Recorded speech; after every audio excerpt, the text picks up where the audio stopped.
For this last lecture, I want to touch on the very core of the theme of the summit, which is dream it and do it.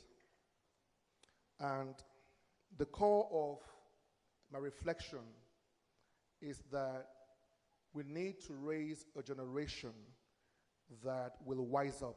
Come on, say wise up. Not WhatsApp, but wise up. There was a time that ignorance plagued the earth. There was a time that not to know was the norm of the earth. There was a time that information was scarce. So scarce that for those of you who recall what cassettes were, we would buy a cassette and then have to share the cassette of a message or a teaching with 15 friends. And sometimes we go and buy empty cassettes to record certain information that was on the old cassettes that we have. Do you remember those days? Most of you don't know what cassettes are anymore. But in that season, in that era, information was scarce. Knowledge was hardly found. But that era has gone.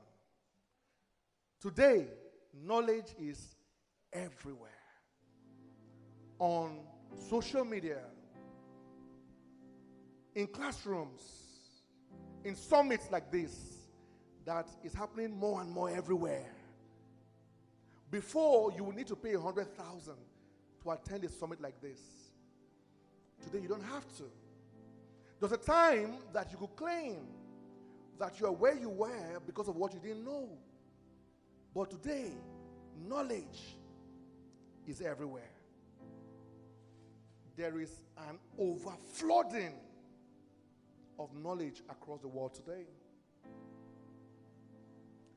And then I begin to wonder, why are people not enjoying the fullness of their dreams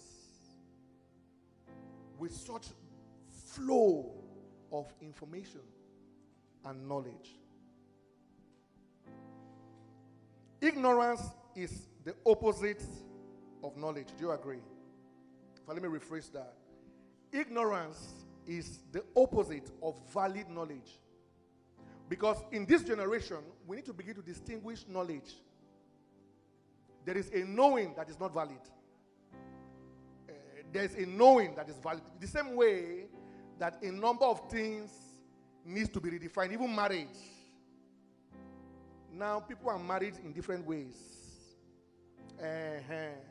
So, when you say, I am dating, you have to ask, is he a guy? Or is he a girl? It doesn't matter who told you that information. So, not every knowledge is valid. Do we agree? Ignorance is the opposite of valid knowledge.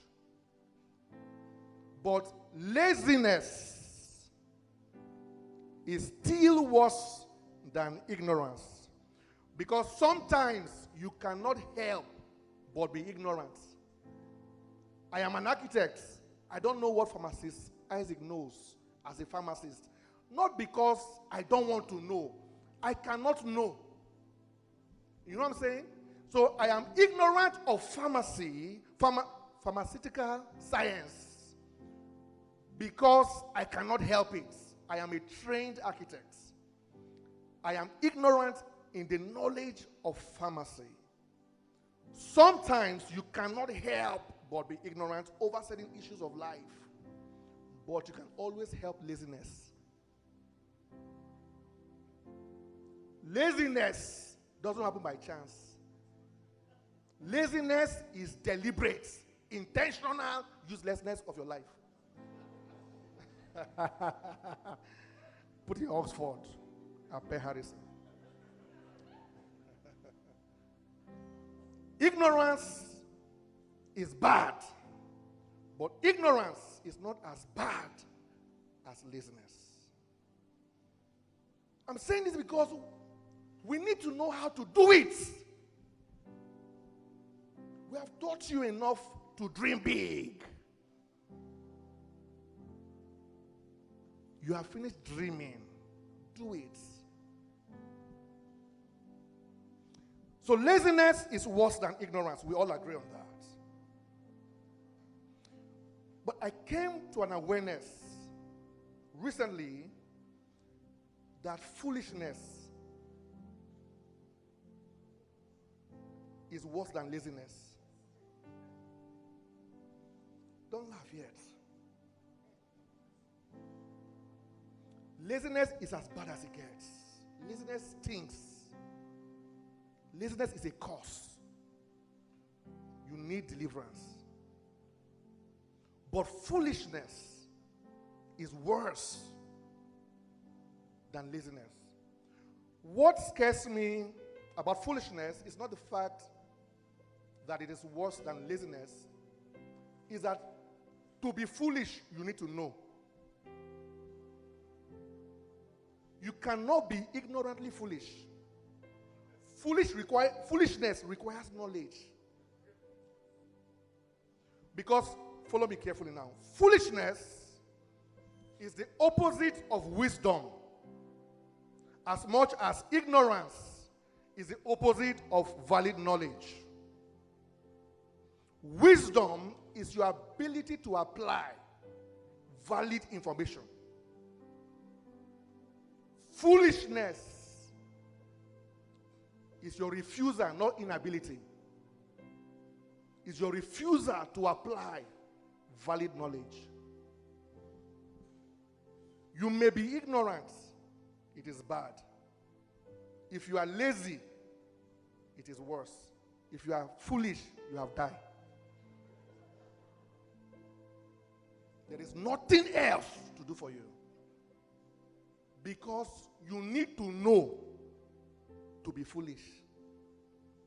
And that is a curse of this generation. Forgive my language, this is a generation of foolish people. People that know too much, have too much, and they are doing nothing.